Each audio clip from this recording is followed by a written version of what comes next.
right, and we're live. Hey everybody, I'm David. It's JonJonTheWise. Cyberpunk Red came out. Oh my god, Armagerd. I It's happening. it's finally happening. Like, okay. I remember when they were starting to announce that like Cyberpunk 2077 was going to be a thing and I was like, "Hmm." And then you started seeing some rumblings from Artel Sorin and it was like, "Uh." I know, man. And I felt bad because we've had the rules since, what is it, like June? Yeah. And I could see like a dip in people because they were like, dude, just get the shit out of my face. You're rubbing it in my face I that you know, I had the know. rules. Well, so I it's just felt funny, so bad. like the rules that we had, just so you all know, like we had parts of the book chopped up and like put out there in weird orders. There was no art, of course, right? And so it's like, where's this thing? I don't know. It's normally in the beginning of the 2020 book, right? And the 2013 book, Yeah. isn't it? It's at the end. Yeah. But And all the layout too, like the cool fonts and like, hey, pay attention to this. This is an important rule. None of that stuff was there. It yeah. was just like info dump. That's all it was. Mm-hmm. I mean, So yeah, it worked, obviously, right? It worked. It yeah, worked really of well. But course. I was but yeah, grateful. I'm not complaining. yeah. Well, you know what's funny is so folks, we obviously got the advanced copy and it was like a really early version, right?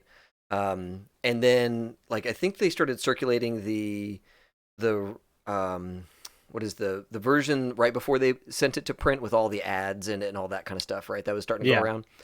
Well, I didn't know that it existed. I was just sitting there like plugging away with the old doc, and people started coming at me like, "Hey, I found your Easter egg," and like Patrick Canoes, who's over on the other stream right now. Patrick was Hmm. like, "Hey, I found your stream and or your call out," and I was like, "Oh, dude, that's cool." And I looked for it in mine, and I was like, "I don't see it. What are you talking about?" Oh, that's interesting. Oh, they must have forgot to send it to you, dude. No, dude, it's all good. It's all good. Like, it was just funny. Like, for anybody who doesn't know, Patrick Canoes, who's over on the other stream, I love him to tiny pieces. He and I go way back. He's been in the Mhm. the High Shelf Gaming podcast for a long time. He's been on your show, um, and I think it's just kind of like an odd coincidence that we're both running streams at the same time. Oh Um, yeah, but yeah. I mean, it happens. today's the day to do it, right? I mean, like the rules just came out, right? There's so much content to go over. There's so many cool things going on. And of course, we're going to be doing from the Screamsheets where we're talking about the community for a bit. Mhm. And then I don't think we can really help ourselves. We're just going to get straight into the game, right?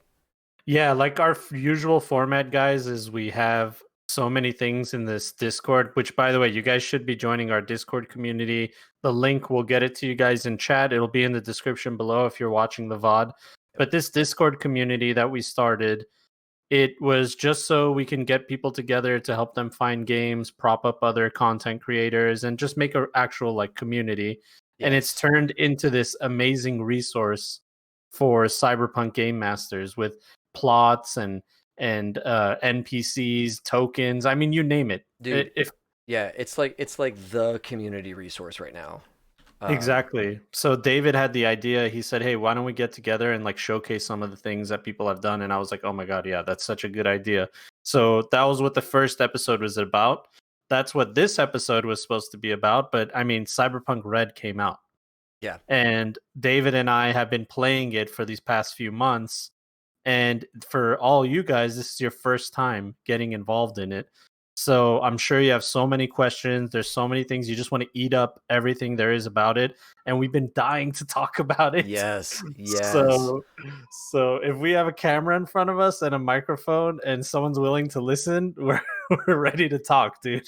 Yeah, no, absolutely. And so, folks, like we do want to talk a little bit about the community real quick, but obviously hit us up with those questions, right? Yeah. Toss your Yeah. questions into the chat, and we will dogpile those questions, and we just can't wait to show you Red.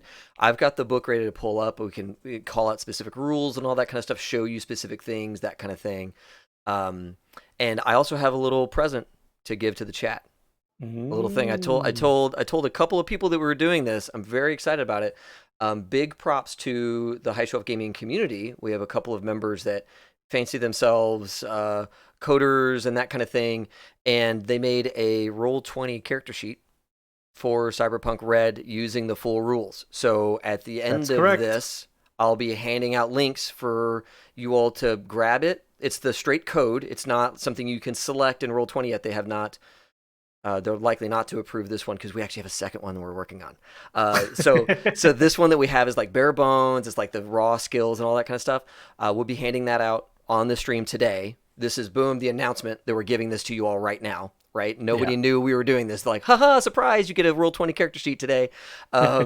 And we are working on another sheet that has even more features, and it like calls in the stuff from the rolls and lets you do the point assignments and all that cool stuff that you can do in the book. All of that is going to be in the second sheet. So this first sheet, bare bones, lets you roll dice, lets you pick your skills and all that kind of stuff. And Katrina in chat, Katrina, thank you. Take a bow. This sheet is from you, and it is awesome. You got the art together. You got all the stuff together. Just huge effort, huge output from you. Thank you so much. And then the next sheet is kind of a collaboration between Katrina and Mike, who plays Dexy in our game. So Katrina, she plays Dr. Violet, and Mike plays Dexy, and the two of them are making Roll20 character sheets so that we can all get something, right? Something to play with almost as soon as possible. Yeah, I mean, that's what I'm so excited about. First of all, thank you guys so much for doing that. Thank you for being a part of the community. And that's like such the amazing magical part of all this is we went from like a niche game to it being front and center. Everybody's like talking about it. Yeah. And so we get to see all these like development tools and resources just coming out of the woodwork. Yeah. And I think that's partially why we wanted to do this show about our Discord, because we didn't make the Discord with the intent to like be curators of resources and stuff like that. That just happened organically. Yeah. Just people being awesome, getting together, saying, "Hey, I want to do this thing," and we're like, "Here's a channel for you. Go put that resource there." And then people are like, "Oh, I have this resource. I have this resource." Like, there's a guy making campaign managers. There's guys making like maps, and people making character sheets galore, and all kinds of cool tools and GM guides and random tables for things, and like, it's just a really great place. Yeah, I mean, it starts from like someone saying, "Hey, does anybody have a battle map?" And then it ends with, "Hey, how do you make battle maps?" And like people are suggesting to each other how to make it, what programs. Here's some free assets. Like, it's amazing, dude. It's amazing. It's so good. It's so good. I know. So I should we get into the MVCs? I almost want to like race right to the let's talk Cyberpunk Red stuff. Yeah. Let's do MVCs, get it out of the way because we have to do the MVCs. Yes. And because we want to uplift the community and give the spotlight to some of the people that are part of it. And then we're just going to go straight into Cyberpunk Red, guys. We're just going to go talk about it head to toe, what we like, what you like, any questions, we got answers. And let's do it. So do you want to start with yours first? Yeah, I'll do mine, and then you do one. Do you have two? Because I have two. We can do one each. I have two. I have one, but then the other one is the one I told you about from. Okay, yeah. cool, So cool. it's all two. Right. Yeah, all right. So I'll do one, and then you go. All right. So this is how we plan, folks. Live on camera. That's how we do it. All right. We do it live. That's right. So for me, my guy is Fiberpunk, which is FYBER Punk. This dude actually was a really good suggestion from another mod in the community, Azela, who was our previous and most valuable Chumba. There you go. Thank you. Fiberpunk is awesome. If y'all don't see him in the Discord, please join the Discord. He's got really good comments, really good help, right? People come in and ask questions. He's got good insights. He asks really good questions too. Just all around helpful dude, fast with the links, fast with the help. And that kind of stuff is just like good community health, right? Like that's the deal, is communities survive on having really good people and being able to like help one another. And Fiberpunk has kind of a recent add to the community, I think, but has really been awesome throughout, and it's just really great. So Fiberpunk dude, if you're listening or you watch this later on, thanks a ton for being a part of the community and just being your awesome self and helpful to people with your input, man. Yeah, 100%. I agree with everything David has to say about Fiberpunk. He's also ran like play by post games in the Discord, Nice. And he's also just, we there's no prerequisite to joining our community, and we don't tell people that you have to help anyone. We don't say anything like that. So anybody that does that stuff does it out of the kindness of their heart, and he's one of those people. So Yeah. big ups to you, Cyberpunk. Oh, checking the chat here real quick. Lord Sin, someone who also has a Discord server full of creatives. Yeah, man, you get it, right? You get the deal. Is that like you have to foster creativity, you have to support it, and it takes the right community for creatives to feel like they can have a place, right? And that their Yeah, stuff is going to be celebrated instead of like ridiculed, right? Because exactly. like we Exactly. all make stuff and our stuff is imperfect, right? And you want people to give you the constructive criticism, but still like celebrate how awesome your efforts are, right? And so, Yeah. yeah, you get it, man. Yeah, 100%. All right. So my choice for MVC, his name is God in our Discord. Yeah, His name is actually Tavner in his own Discord, yeah, which happens to be an affiliated Discord of ours. It's our first affiliate Discord, well, obviously other than Talsorian's official one. sure. This was like the first one from other people. And the reason I chose God or Tavner is because, first of all, he was a player in my Cyberpunk on the spot game, and he was a great player, very respectful, just someone that you would love to have at your table. Yeah, And then on top of that, he messaged me later and said, "Hey, I have this Discord with my buddies, and we like play on a weekly basis, and we make it happen. We have one shots, and people could just jump in and out. Would it be cool if I advertise that?" And yeah, I said, dude, I'll go beyond. Like, I'll make you an affiliated server so people know, like, if they need to go to other servers to find games, it'll be yours. right. And he's taken that and that responsibility, and people like flood into his Discord, and he's been able to give people games and be an awesome part of the community. So Yeah, big ups to you, dude. yeah, Mad respect. yeah, exactly. And all who wander, you've got a great comment in chat here. Like, wait, this is Cyberpunk. Aren't corps you supposed to like crush the competition? So we've been talking about this. John and I have been talking about this. Like, oh, I'm so sorry. Um, No, it's fine. Cyberpunk is a game about a terrible world, right? And we as people are like, I want to play in a game full of like jerks and bad people, right? And bad situations. That's fun for me, is being in a dystopian future. But there's kind of this end result of the people who do that tend to be really nice Yeah. and really nice to each other. And it's like, yeah, man, I'm struggling like you're struggling, and let's support each other. Let's boost each other. So there's a lot of that kind of vibe, and I just love it. You know? Yeah, I mean, like our intentions from the beginning were always to uplift the community, grow, and help people find games, help people with their games. So if somebody's out here saying like, "Hey, I help people find games, can you like put the signal out?" Yeah, It's like, yeah, that was one of our original core principles. Of course, yeah, that's what we're gonna do. You know? yeah. Yes, Yeah. and nice people can make great antagonists. Absolutely. Cause like, man, we're competing. You're really nice. I still gotta burn you to the ground. Oh In man, Cyberpunk, of course, of that's the course. most cyberpunk thing in the world, dude. Yeah, yeah, exactly. So who's your second? I think I know exactly who your second is. All right, my second one, and I don't know if he's in chat or not. Sometimes I know he likes to lurk around, Yeah. but this person is the biggest part of the cyberpunk community, in my opinion, and that is Jay Gray from Artel Saurian Games. And I think it's Yes. fitting that we choose him as the most valuable Chumba Yes. because I've seen from these last few years how hard he's worked, how much he's given for the community, and how much he's been available to anybody out there. I mean, anybody can message him and get some kind of answer, Yeah. an official answer from Martel Soaring Games Yeah. from him. Yeah. So, I mean, I could just go on and on. He's done so much for me and my channel and supported all of us, both of us and David. Yeah. And he's going to continue to do it because he's just that kind of person. So I wanted to make sure that we got that out there that he's in the Hall of Fame of the most valuable Chumbas Yes. right when Cyberpunk Red has come out. Hell yeah. Hell yeah. And I think he is probably the reason why there are so many creatives doing this, because the love that he puts out. You guys don't maybe this may be peeling back the curtain a little bit. When you start making content for Cyberpunk Red, if you reach out to Jay Gray and say, "Hey, I'm making content," he's like, "Awesome! I want to add you to the website. I Mhm. want to retweet you. I want to support you." Folks, other game companies don't do that.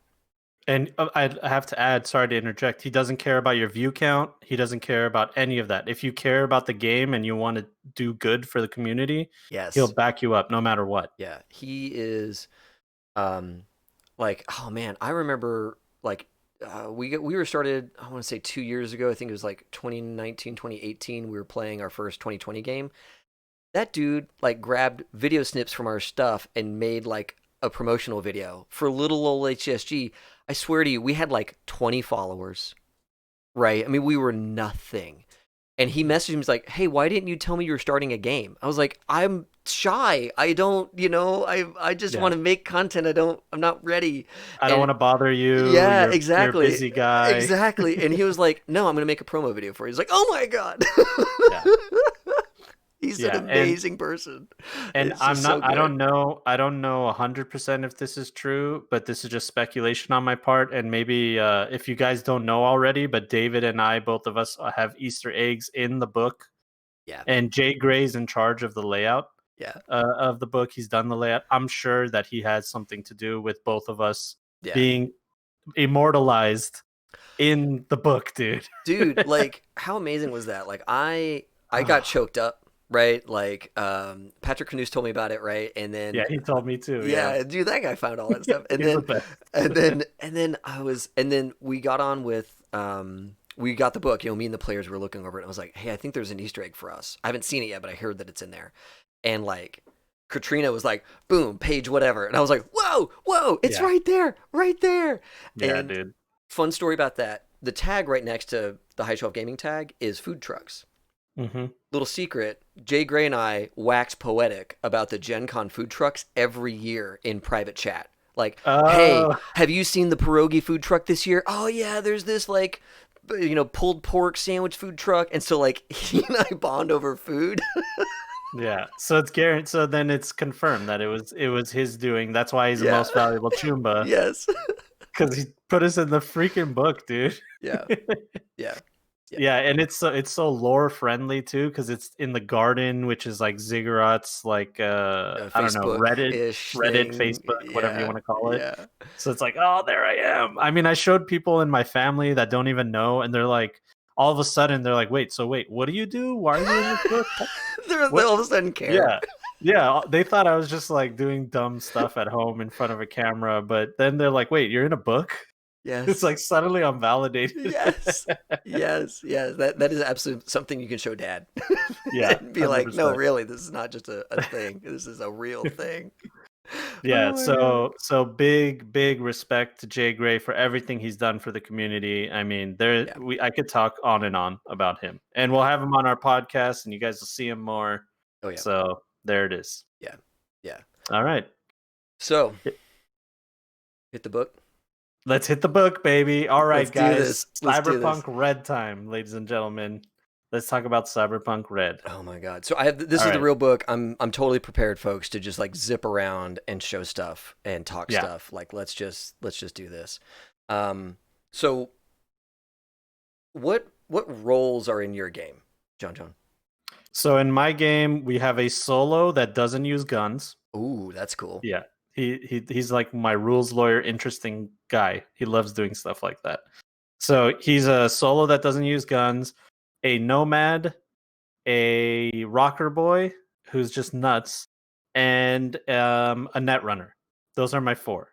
That's solid. That's a solid crew. It's a solid crew, dude. Yeah. They got it all. So, all right, the rocker boy, cool. We should maybe talk a little bit about the rocker boy. The nomad, I know. dude. I know. The I honestly want to change. talk about the nomad a lot. Can we just go straight to nomad then? Yeah. Let's talk All about the right, all nomad right, all right. because how the significance of nomads in the time of the red, it has to be talked about because no longer are they just like this fringe part of society. If it wasn't for them, then it would have been all over. Yeah, It would have been completely over after the fourth corporate war. yeah. Because who moves your food? Nomads.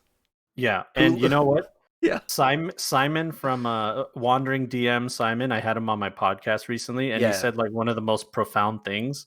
He said, "No, Cyberpunk is like 11:59 on the Doom clock, and the nomads know that it's 11:59. They know that there's only 1 minute left, Right. and the rest of the world is living this illusion with like Lizzy Wizzy, Chrome, and cyberware, and fashion and style over substance. Yeah. And the nomads are out here like, you guys are living a false life. Right. Everything can be taken from you in an instant. It had already happened to us, Yeah. and that's why we're not letting anybody tell us how to live our life. And We're gonna take control of things. and like, so all right, I'm from like rural Texas, like rural and suburban, and then I eventually moved into Dallas, and now I'm in like the East Coast. Hmm. Rural America, folks, has like this thing where it's like, hey, when society collapses, just so you all know, cities only have like a day or two's worth of food, Yeah. right?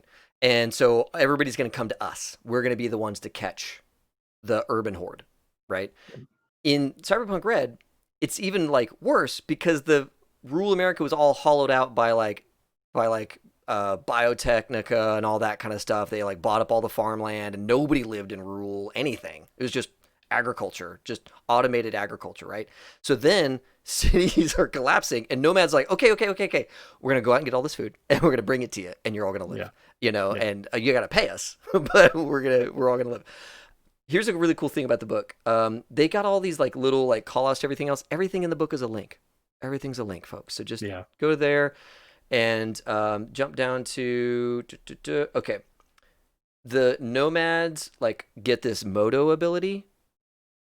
It is like one, they're the best drivers in the world. Yeah. And that comes from the Neo Tribes book. The old 2020 Neo Tribes book, there was like a sub role of the nomads that were great drivers, and that was it. And in here, they're like, we're going to make them great drivers. Just all nomads are great drivers. Done. Right? And then they get this like huge pool of like vehicles to pull in, and then they can like augment the vehicles using their special ability to just get their vehicle augmented or get more vehicles.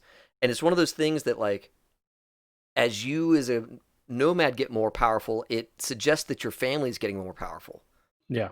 because they're getting cooler cars with better mods like flamethrowers or extra armor or Yeah. whatever, flying Yeah. vehicles, all that stuff, just When really I good. first when I first read about, also the other thing I'd like to mention, two things. First is with the net crashing and the thing what happened to the net and the rabbits being there. Yeah. Communication has pretty much fallen short of like you can only communicate within your city. So if you want to get messages across state lines, guess who you have to use? Nomads. Right. Nomads are literally the post office for you. They're the snail mail. They get things across safely, packages, whatever you need. Yeah. So all of a sudden, they're more necessary than anything else. Oh, I wanted to talk about something. All Who Wander, you have a really good comment in here about nomads. Red never mentions sins or blanks. Does that mean that nomads can go to hospitals, right? Because a lot of times the nomads were they didn't have a sin, they didn't have an identity number. Yeah. In Cyberpunk Red, they talk about public services, right? Mm-hmm. And there's only like 2 hospitals in Night City, and they're both unofficial as fuck. Yeah. Like, Yeah. there's not Clinics. a Clinics are more like you're gonna find clinics everywhere. Clinics are and they'll accept anybody. They don't care about. Yeah. They just need the business, you know. Yeah. And I also wanted to mention when I looked at the Nomad, I originally was like, dude, that's it. You just get to work on your car. What about that whole thing about family from 2020?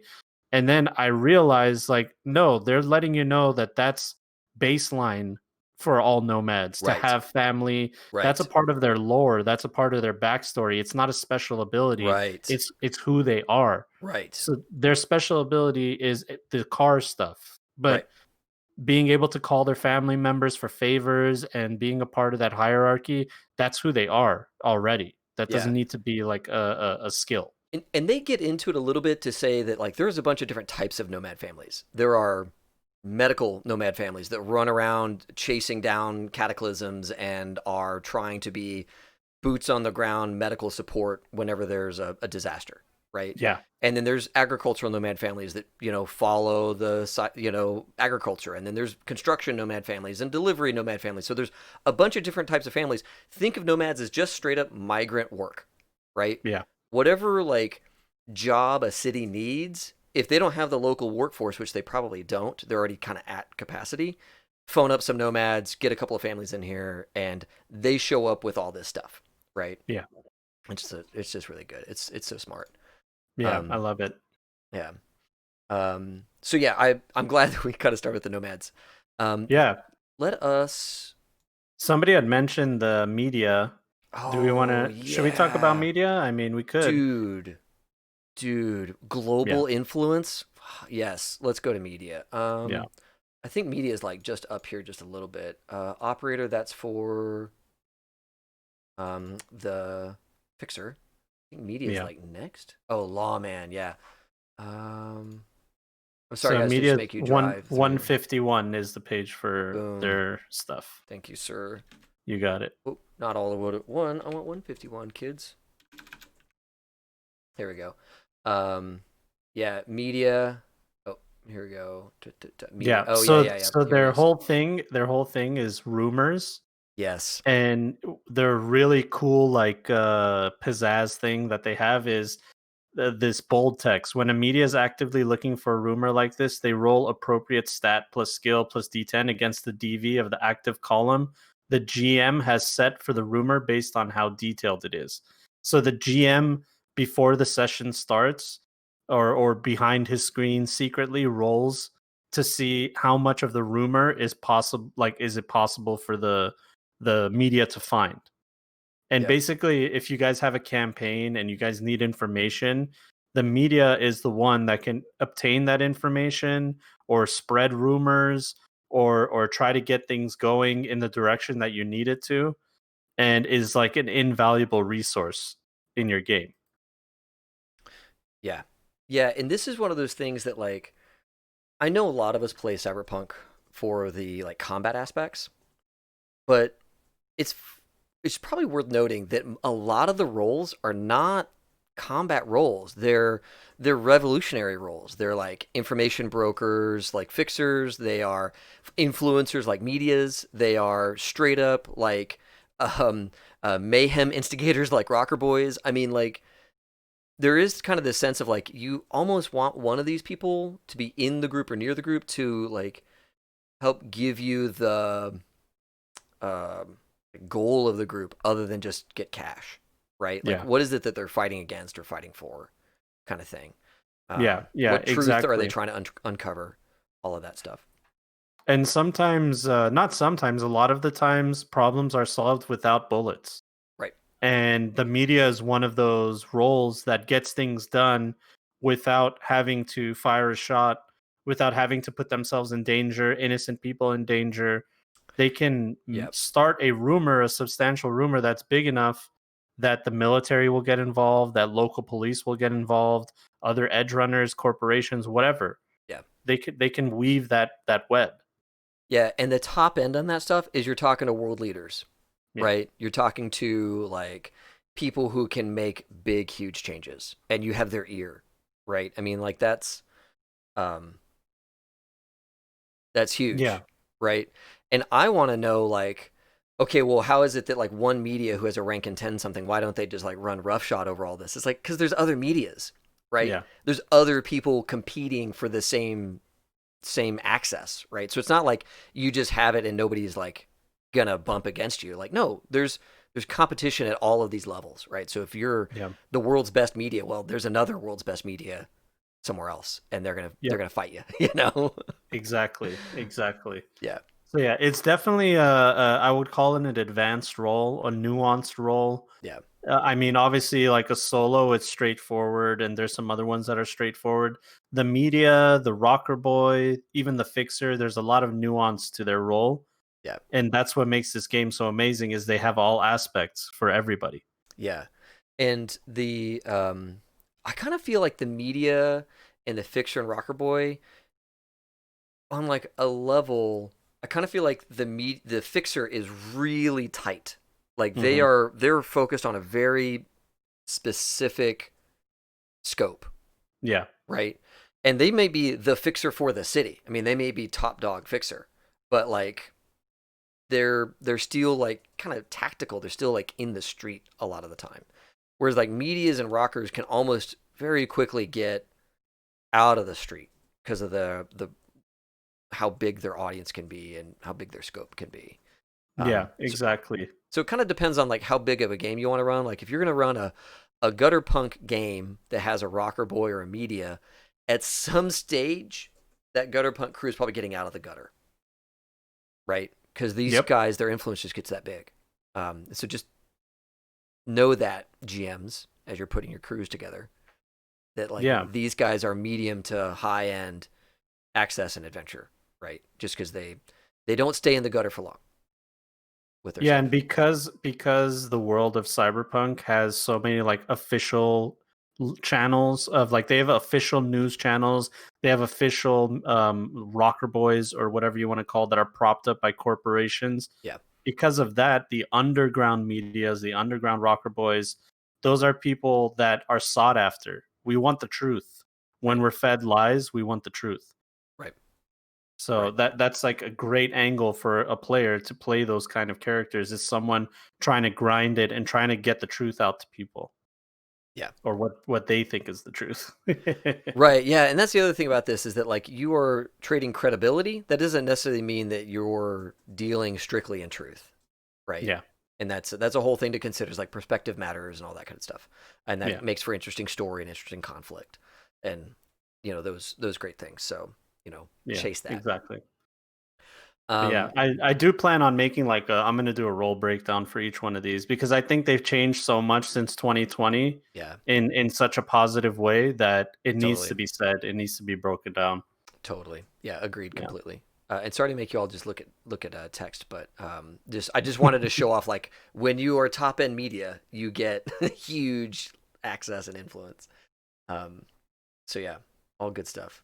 Yeah, exactly. Can we talk about the AIs at page 263? Yes, please. So let me give you guys a little bit of insight on something that blew my mind when I started reading this book.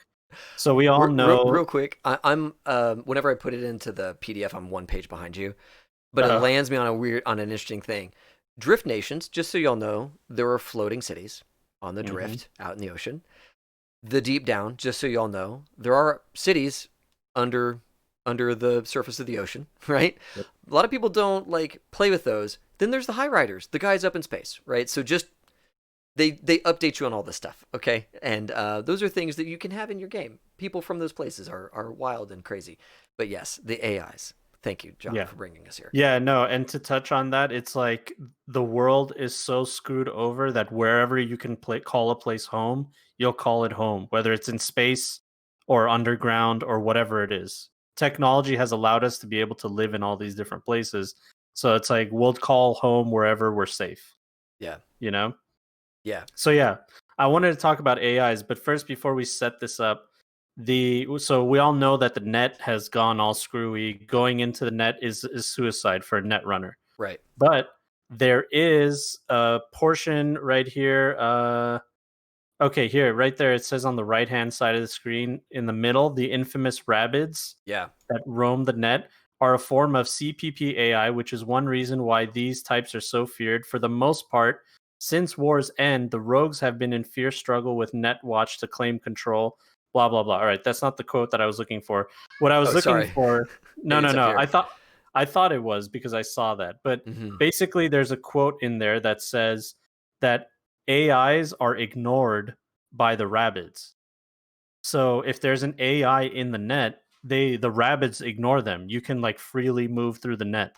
Right. Yeah. Like, so if you're one of those net runners that has gone through the Soul Killer program where it like copies your brain and then kills your body, but it copies your brain and then it kills the original, then you are an AI now on the Yeah, net and you can move freely. exactly. It says it right there. The soul killed pseudo intellect. So your body dies, your Oh, consciousness here. Yeah. is in the net. That's what that is. Yep.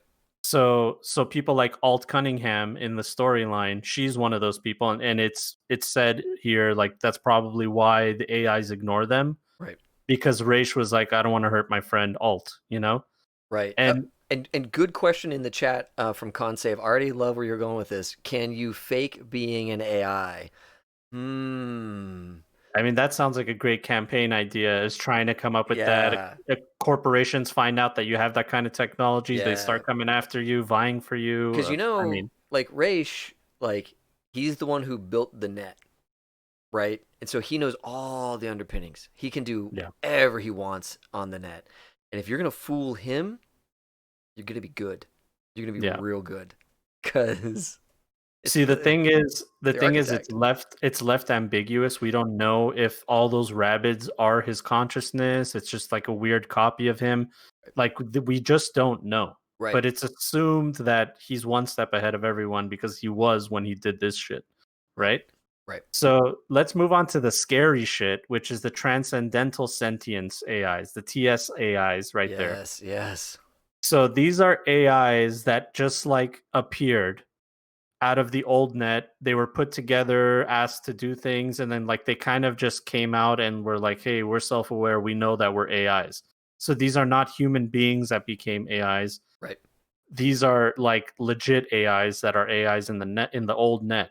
Yep. And it says in this little blurb that with Netwatch and some other organizations, they're like going to this AI like they're an ancient one in Cthulhu mythos, and being like, hey, can you help us like undo what's happening in the net? And the AIs are bargaining with them. All right, real quick. My players that are watching this, ignore everything John just said. Ah, Okay? shit. Because he just like God damn it. I'm sorry. Ah, That's literally my campaign too, man. It's damn like it! happening in my Why you? Because in chapter one of my stuff, 2020, one of the players had a girlfriend who was an AI.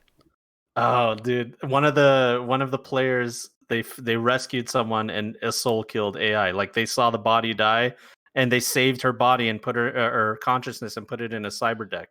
Ah, that's So awesome. she's like, I don't know where I am, but I guess I'm still somewhere. I don't know what this is, Yes. but oh my god. That's so Anyway, good. That's so so good. So, All Who Wander, Hong Kong is a ghost town. It's where a lot of AIs do gather. Yes, and that is mentioned kind of throughout this AI section. Absolutely.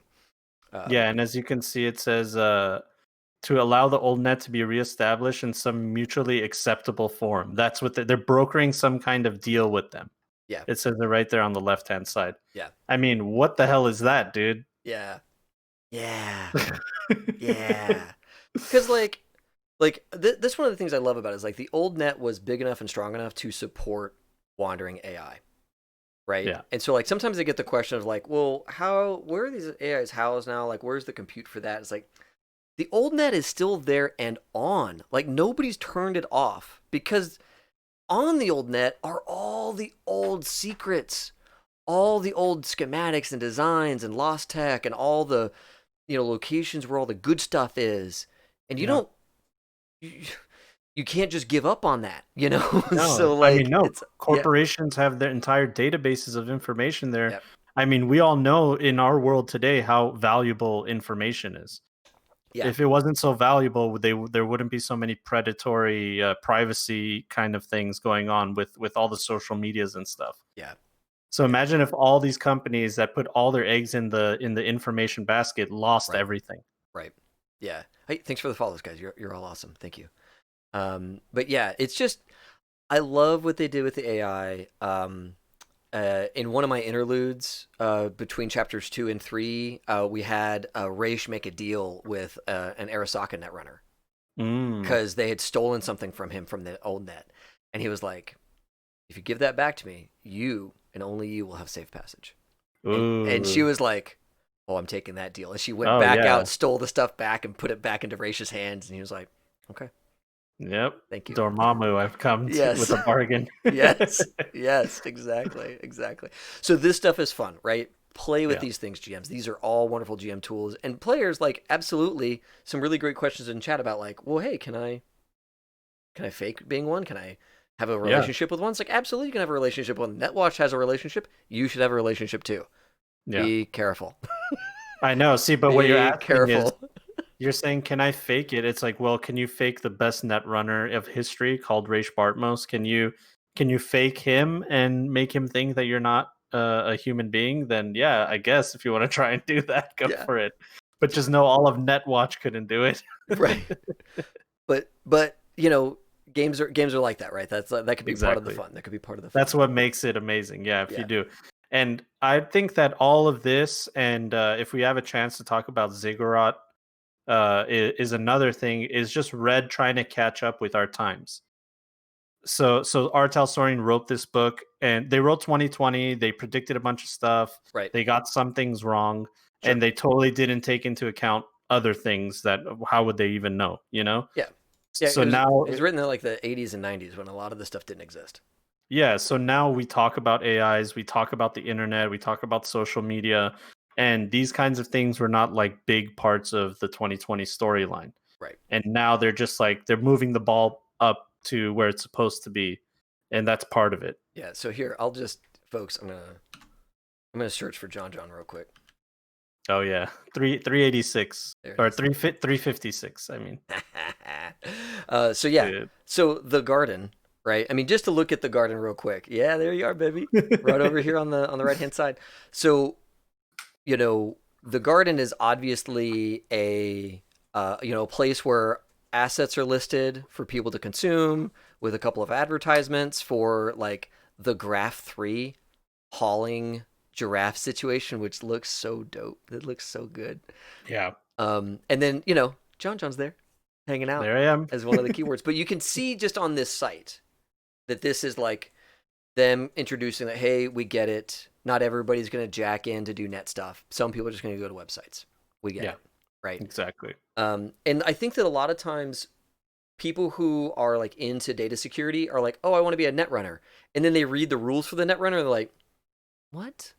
Yeah, Right. And you have a really good video breaking down net running. And so folks, just go and find John John's video about net running and understand this is a game, right? This was a world inspired by Tron, which I inspired know. William Gibson's Neuromancer, which inspired a bunch of other stuff. Like it was all about being on the grid back then, Yeah, right? yeah. And like fighting stuff with like a sword and board.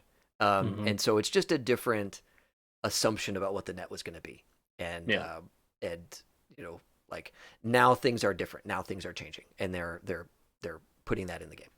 yeah, yeah. The netrunners are so cool, man. I mean, the idea of them is they're going to places they're not supposed to be, and there are things there that can kill them, and those things are trying to catch up with the net runners because net runners are getting into things they're not supposed to. Right. So it's like it's a battle of technology versus mankind. Yeah. You Yeah. know, like who knows, 20 years in the future they might have a black ice that's undefeatable. You know, it's just like you can't beat it. Yeah. You know what I mean? Yeah. So yeah, there's that. Yeah. And chat, good spot, good call out there. All who wander. So actually, all who wander, you have an interesting point about how like net runners are like fighter pilots. They're kind of like really deadly in their chair, ready to roll. Cyberpunk Red, I don't think that's the case anymore, No. because the net runners, they get one special ability and then maybe library search as a skill, but they Yeah. really, all their net running chutzpah is tied up in this special ability that has its own growth track. Mhm. Every other skill is the same as all the other skills for everything else. So you as a net runner now have to be in person to do your hacking. You can't be in a bathtub, right? Yeah. Thousands of miles away. You got to be on site, which means you got to sneak. You got to stab a guy. You got to be able to Mhm. shoot. You got to be able to dive to cover, right? So as a net runner, like I kind of encourage my net runners to think like, when you make this character, don't think about their lives as only being on the net, because Yeah. their life is getting into trouble, physically into trouble and out of trouble. And in Yeah. the middle space there somewhere, they do network stuff, right? Yeah, I mean it's easy to be a net runner sitting in your home or your basement and going through the net, but once that's gone, the ones that were brave enough to adapt were like, "Hey, I have to be within 6 meters of a node to be able to hack Right. it. I got to be there. Fuck it, Yeah. I got my pistol. I'm not scared. Let's go." Yeah, my favorite netrunners are the ones that are like martial arts experts now or gun experts themselves. Yeah, They know how to fight and then, secure the node and then use the node. It's like, oh, that's a pretty that's a great netrunner to me. yeah. Like actually, my netrunner Blackadder, when we did character creation, I looked at his character and I'm like 0 SP head, 4 SP body armor, and I was like, "Hey, dude, what are you doing? suicide. And he's like, no, that's who my character's not a fighter. I didn't take any fighting skills. I'm just planning on net running. Yeah. And it's like, wait, And wait. yeah, exactly. What And I about said, that? okay, fine. That's what you want to do. Then that's what you want to do. The players are aware of this, and they're like, we got this squishy guy over here. Yep. And as a game master, I made sure my responsibility is to give the net runner something to do, Yep. something important, something that can help the party. And that's always been my challenge every session, is to give them something to make them powerful while their physical body is not. Yeah. Now, there Yeah. is something that netrunners have traditionally gone into, which was, of course, where is the drone section? I think I'm near it. Yeah. Oh, no, I think this is a story area. I honestly do not know where the drone section is. Oh, I've man. heard Oh, it here it is. Here it is. mentioned. Here it is. Here it is. Active defenses, air swarm drones, ground drones, There you go. large air drones. So a lot of times the netrunner gets tasked with managing drones, and it makes sense. Like, you're already kind of a thing.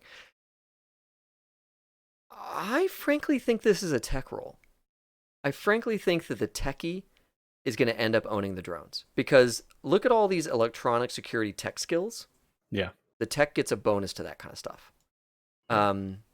And so, like, it kind of turns into your techie being the squishy, I think, because they have Well, all these yeah. other skills to chase.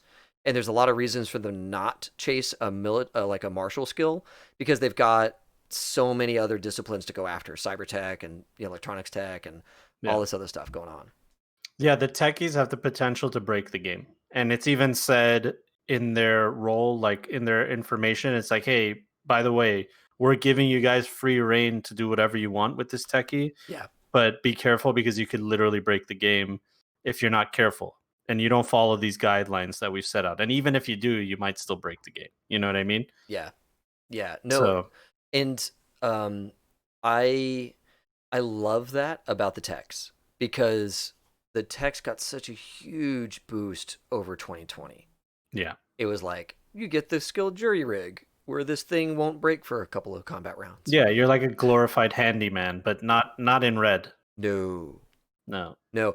Now, here's the thing to think about. If you have a tech in your crew, GMs, you need to make sure your game has space for downtime. Yeah. Right? Like, some people, they run their crew and it's like, all right, man, we're accounting for every hour of your existence, or we're accounting for every day of your existence.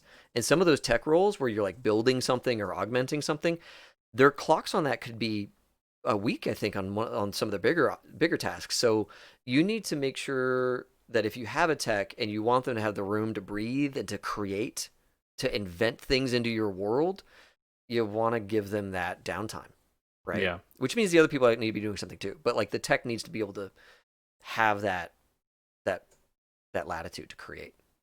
Yeah, in my opinion, I think the best way to tackle what the tech can do is you do it in between sessions for like the creation of things and upgrading items, because there is a whole like meta game in between sessions already for making money. It's in the book for the hustle part, as they call Yeah, it. yeah. So in the book, there's like rules for what happens in between sessions, how you make money, how you pay rent, Yeah. according to who you are, and the techie is part of that too. Yeah, if y'all don't know, like, Cyberpunk, you pay rent. You don't Yeah, you don't just like have adventures. Like, no, you got, if you don't want to be homeless, you got to pay rent. You got to pay for yeah, food. Like, your lifestyle does come with some kind of cost. And you can pay for that cost as, a bodyguard for hire, as a techie repairing stuff, whatever. But then you get your edge run, right? hmm Where you and your buddies are going to go out and make a big score. And then you kind of describe, well, between scores, I do these things yeah, to exactly. stay afloat. Yeah. Yeah, and straight out of Hutt's mouth, he Yeah. told me, He's like, I made this economy, and Yeah. I made sure that you will not be able to avoid paying rent. Yes. He Yes. said that. Yes. Yeah. Even if you're in a cardboard box in an alley, there's a guy with a knife who wants that box, and you Yeah, got to yeah. pay something for him to not stab you while you sleep.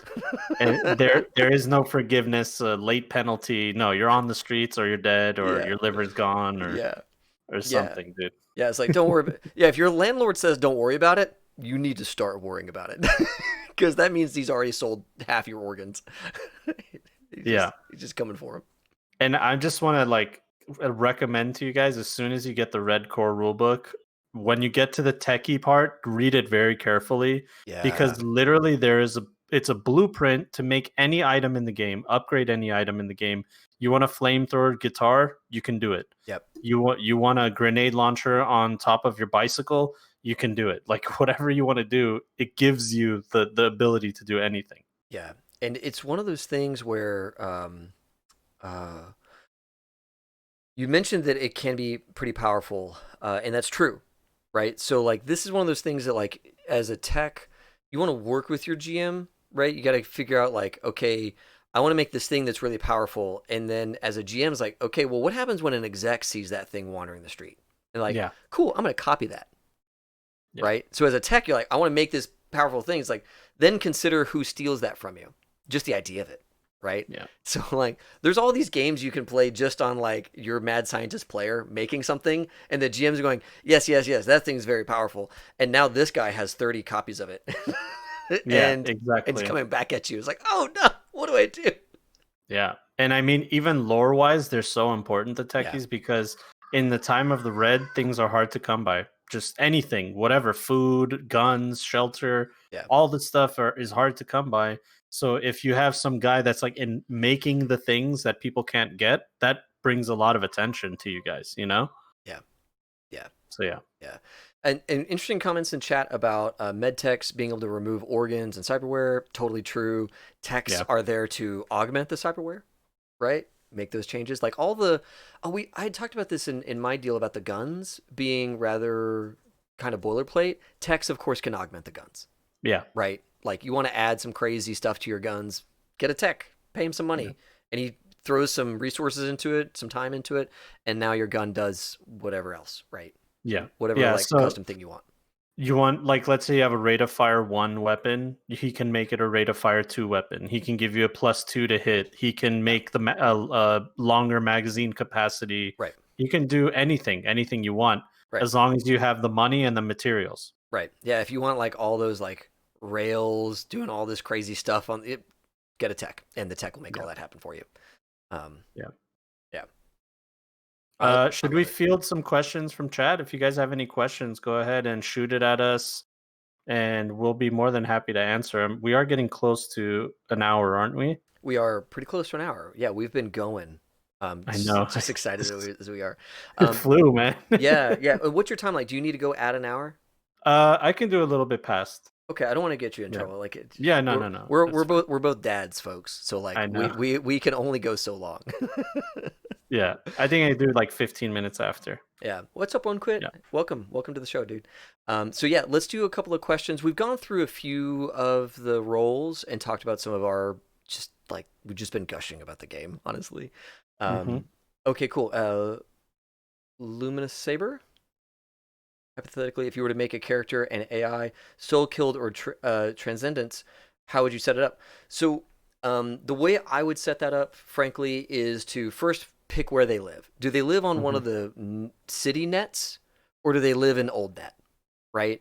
So first off, you kind of you have to figure out where they are. Or do they Um, live on a hard drive? yeah, they live on a hard drive, some dude's deck, right? Yeah. And that's all doable, right? That's all possible.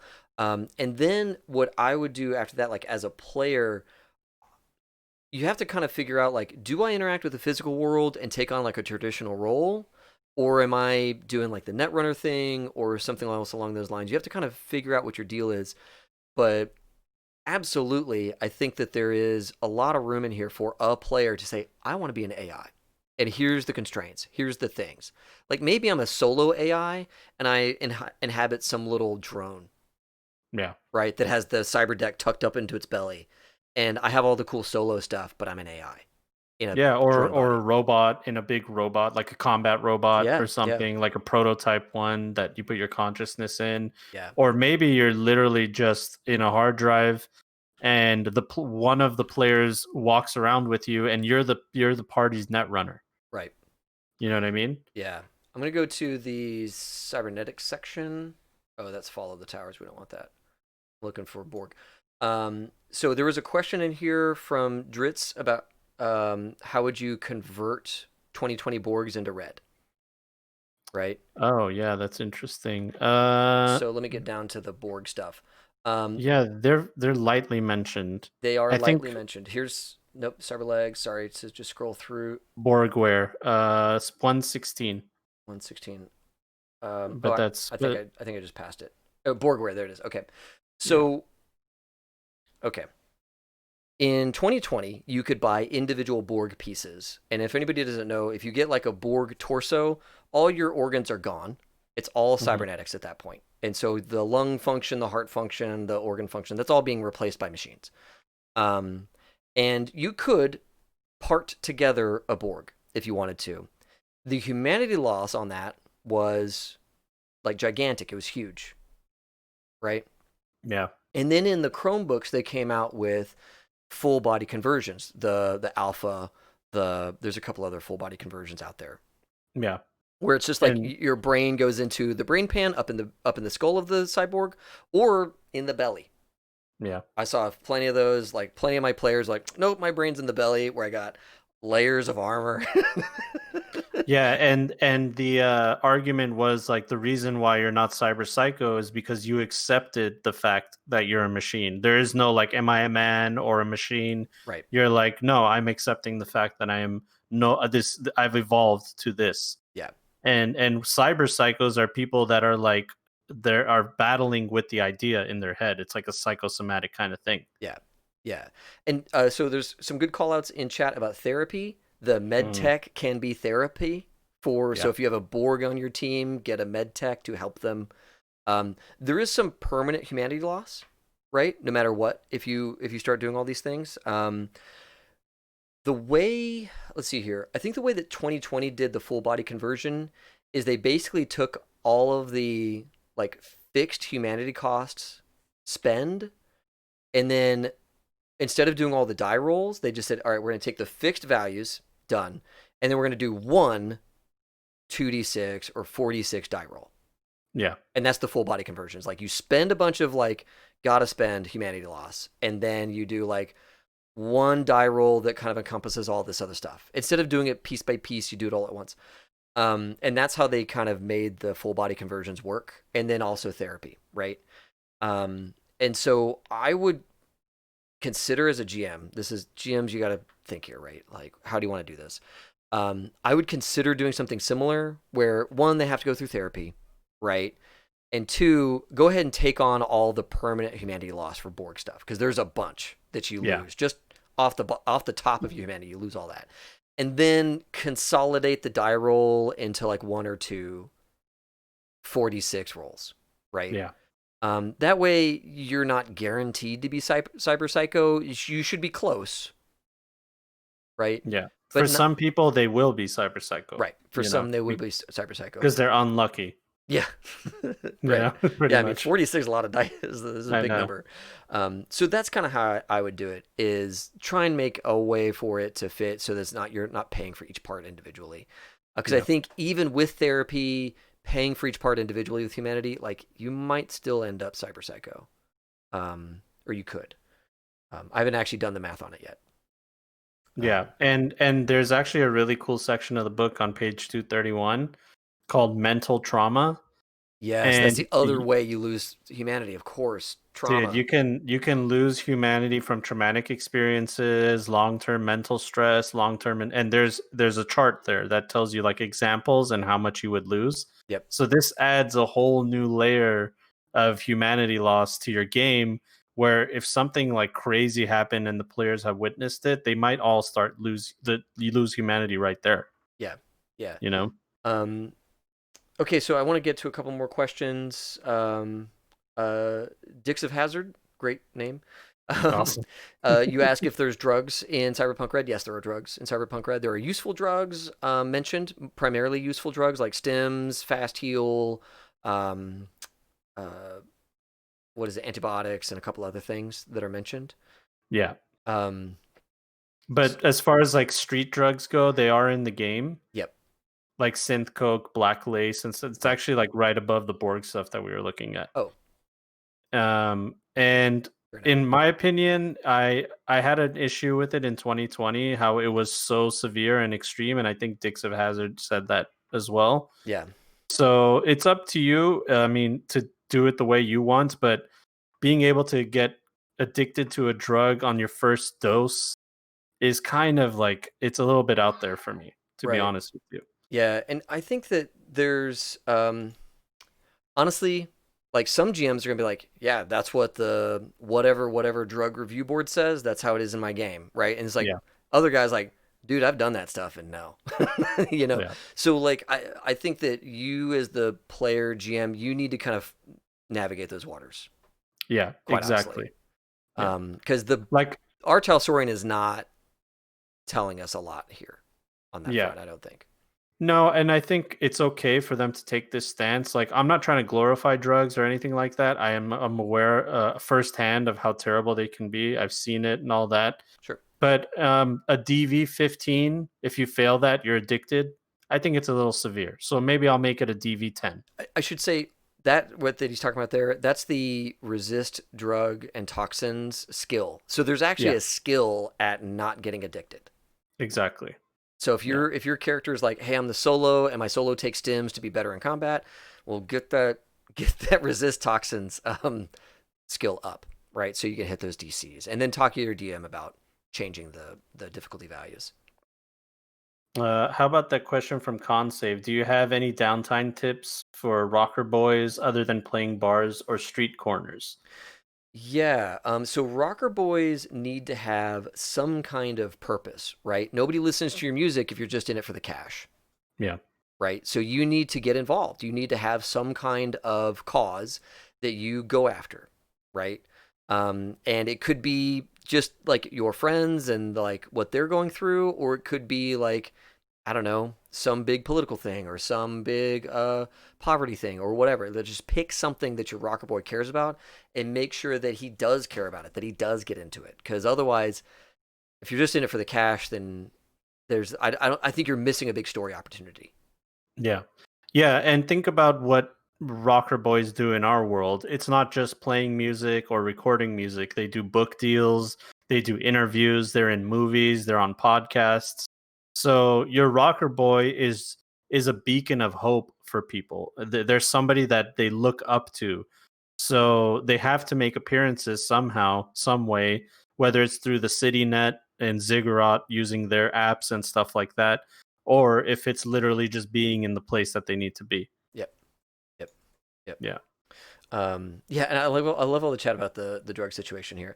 You know, it's funny in our chapter 1 game, Dr. Weiss, he was a pharmacist. And in the old 2020 rules, you could like spend a bunch of money and time to make it so that all the negative effects were gone out of a drug. You know, like the drug manufacturer rules, if you like really put in the time and effort, could be pretty. I mean, you can make potent stuff without a lot of drawbacks. Um, Yeah. and you know, I think that I would maybe go back to that and crib some of that stuff into red because Yeah. they didn't put it into red. Yeah, my only argument is if a drug is so addicting or the chance of it to be is that addicting that people just wouldn't like regular people wouldn't take it. They wouldn't party with it. Right. It's Right. no longer a party drug, it's Right. now like a hardcore drug, you know? Right. Yeah. Yeah. Exactly. Yeah. Um, let's see here. Quick question. Any chance this will be a video? Oh yeah, yeah. Butt liquor 299. Yes. I love it, dude. Dicks of Hazard, Butt Liquor 299. You're no worries. This will be on YouTube. Yeah. Thank you for that mature question. Yeah. Yeah, it'll Yeah. be on both of our YouTube channels. It'll be Yeah. on the Twitch VOD immediately. Yeah. So, Yeah. so yeah. Oh my gosh. Any other questions? I want to give us like, do you have like another 5 minutes or so, or do we need Yeah, to yeah, be yeah, wrapping yeah. up? Okay. No, no, no. Let's do it. Yeah, cool. I'm gonna kind of filter up real quick just to make sure. Um, so there was a comment about brain dance from All Who Wander about brain dance. Brain dance is of course still a thing in the Time of the Red. There's actually like Yeah. cybernetics in here that'll let you do brain dance recordings, and that's another side gig for any edge runner.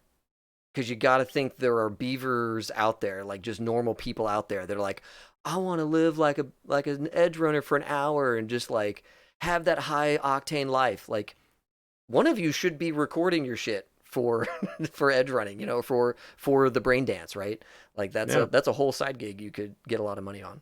Yeah, that's a great idea. Like a rocker boy could be like, "Hey, you might like my music, but check this out when I'm fighting Arasaka's security forces. Look at this brain dance that you can be a part of Yeah. and Yeah. be in my shoes." You know? Right. Exactly. Exactly. Yeah. Um Dritz, any plans for future shows and AP's actual plays? Always, Oh, dude. yeah. Yeah, always. So we're on chapter 3 for our game. That is the last chapter for the Nomad family. We're already working on the next game, honestly. Yeah. So yes, yes, yes, yes.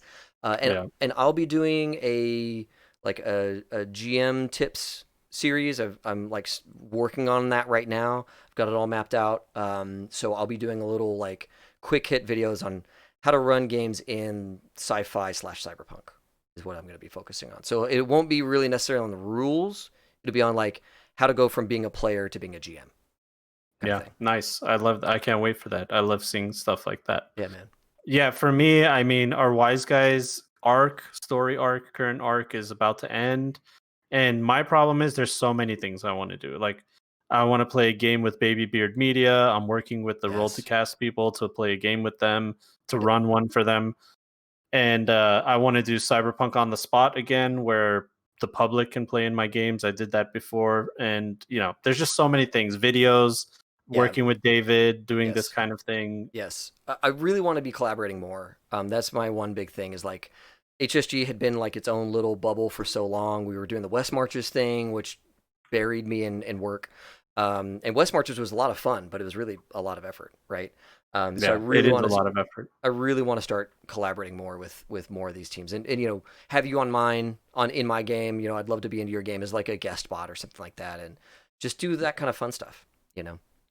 I think SIN is out of Cyberpunk Red because I have not seen it at all. I haven't Right. even seen it mentioned Yeah. in the Red core rulebook. So I'm not sure if what they assumed is because everything collapsed that whole system is gone and the net collapsed. Everyone's SIN number was in the net on a Yeah. system. So with the net collapsing and all that going to shit, I think the idea is that we can't verify who has an SIN and who doesn't. Maybe. So now and because we need nomads for our civilizations to continue, it's kind of a slap in their face to be like, "Oh, dude, what about SINs?" Because they were zeros as they were called in the lore. Yeah. I wonder if like there's got to be some pocket out there that is doing it, right? Like I'd almost wager that like the Republic of Texas, as a Texan, right? As a Texan, I Yeah, know that Texas is going to be its own thing, right? And I yeah, can almost see that like they would have some sort of like cowboy law that kind of went martial law a little bit. And so maybe they have sins. So like I think that you could, if you want sins in your world, you can certainly place them, right? Because the technology exists.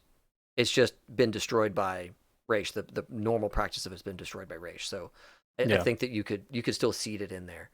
Yeah, Um, it might still be in like Night City because they said in the lore that there are yeah, city states. Like Night City is its own thing outside of the free state of Northern California. yeah. I'm sure that can happen too. Oh yeah. So Jagos and DTP, yeah, Sacramento, California, in my game, absolutely has sins.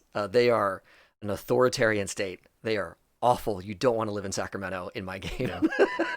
Yeah, see, there's room for you to do stuff Yeah, like that. yeah. Um, Yeah.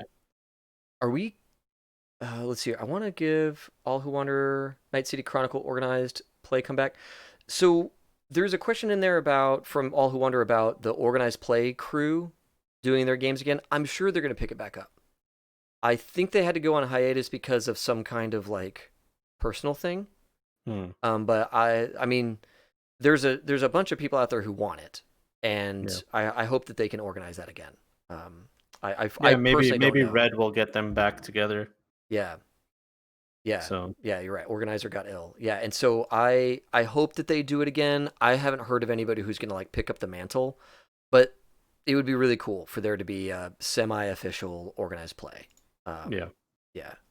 I got to play with them a couple of times at Gen Con, and their scenarios were fun, man. I mean, they were like, start in Night City, go to Indianapolis, which is where Oh wow. Gen Con is. Oh yeah. And it was it's a really good gig. Um, there's a lot of room for us as a community to make a living world. There really Yeah. is. It takes, like with the West Marches game, I started doing some of that, and it really takes a lot. It takes a whole lot. So I feel like you'd almost have to collaborate with 2 or 3 people to make it Yeah. work and make Yeah. it Sounds like sustainable. it. Yeah, gotta have the passion and the time. Yeah. Um, um, well, okay. I don't want to take too much more of your time, John. John, can I show off the character sheet real quick? Yeah, yeah, please do, and then we'll end it on that. No problem. Okay, cool. So, folks, High Shelf Gaming has been behind the scenes making a Roll20 character sheet. What I have for you tonight is like sheet 0. Okay, it is a totally functioning character sheet. It has the skills and the stats and all that kind of stuff. It's got all the skills for Cyberpunk Red in there and all those good things. It does not have any of the special stuff for the special abilities because that's a whole big thing to worry about.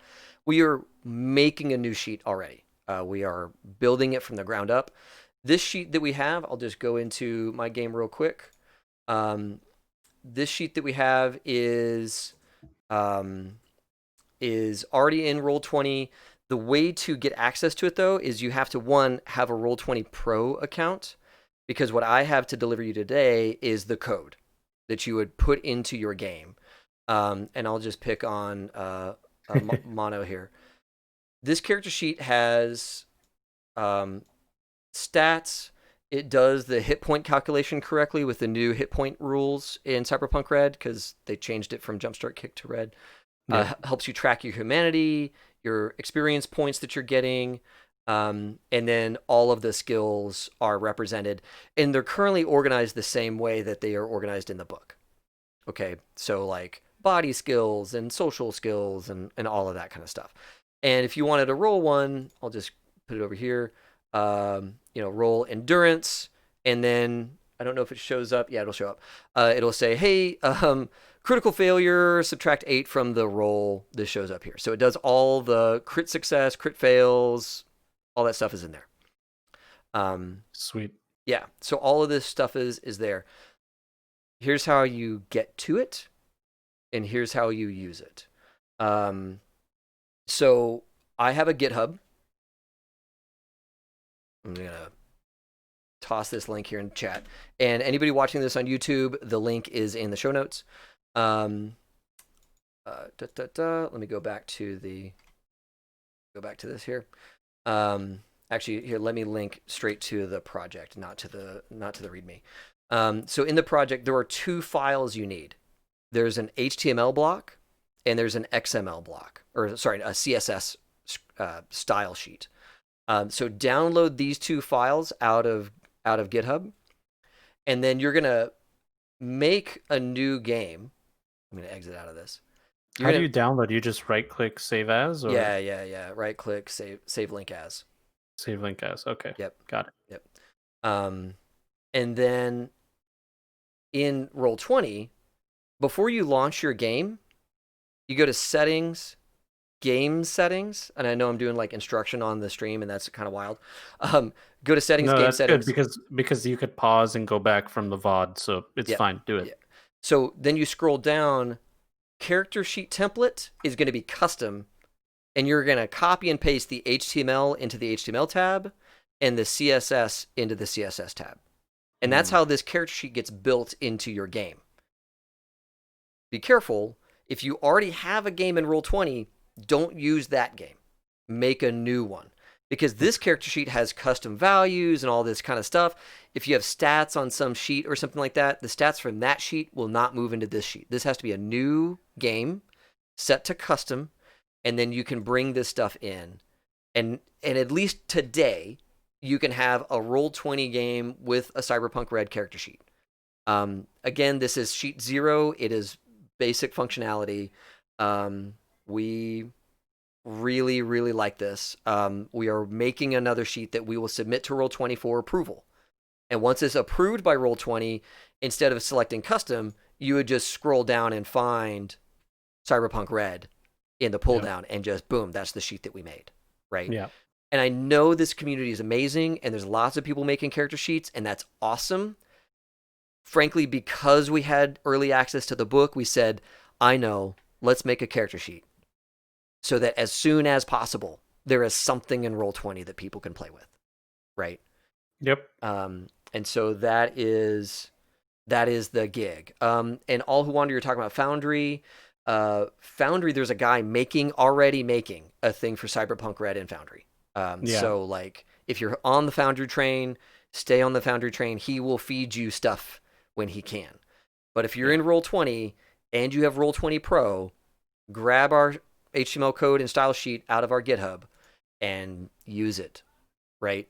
And we'll be doing updates to the next sheet. This sheet, as it is right now, is sold for free as is. Hmm. We're not going to make any changes to this. This sheet is as is, right?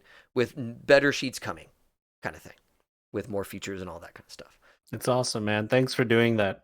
Yeah, Seriously. I am so glad we got to do this. Yeah. This really was Katrina in our community. She did this. There was a sheet already existing that we frankly cribbed and then made a bunch of changes to make it work. Yeah. That's all detailed here in the README file if you want to go back and look at the original projects and all that kind of stuff. And we are really happy to have gotten that done. I, you know, I hope that this is helpful to you all. I hope that it's useful. If not, I get it, right? If this is not the right sheet for you, I'm, sorry. It's okay. No hurt feelings here. I just wanted to give something to the community and let you all do your thing. Hell yeah, dude. Hell yeah. And we love this community, and we're so grateful for all of you. We're grateful for you guys tuning in Yeah. and being a part of it. David and I will be doing stuff like this again in the future. So if this is the kind of stuff you like, make sure you follow, you subscribe, you like, you do all the things you can Yep. to support High Shelf Gaming and to support my channel as well, so that we can continue doing the things that you love. That is awesome. All Who Wander on sending money. John, do you have a Patreon? I do not, but I may get into that business soon. Yeah, I'm the same way. I want to at some point do a Patreon. I think we're probably pretty close to maybe it's time to go ahead and start doing this though. Yeah, yeah, I think so too. Yeah, People are. I said when people start asking, that's yeah, when I'll start doing it, and it's right. happening. So Yeah, yeah. So thank you all who wonder for asking. That is a fantastic question on your part. I really appreciate that. John and I are going to work on that for our yeah, respective projects.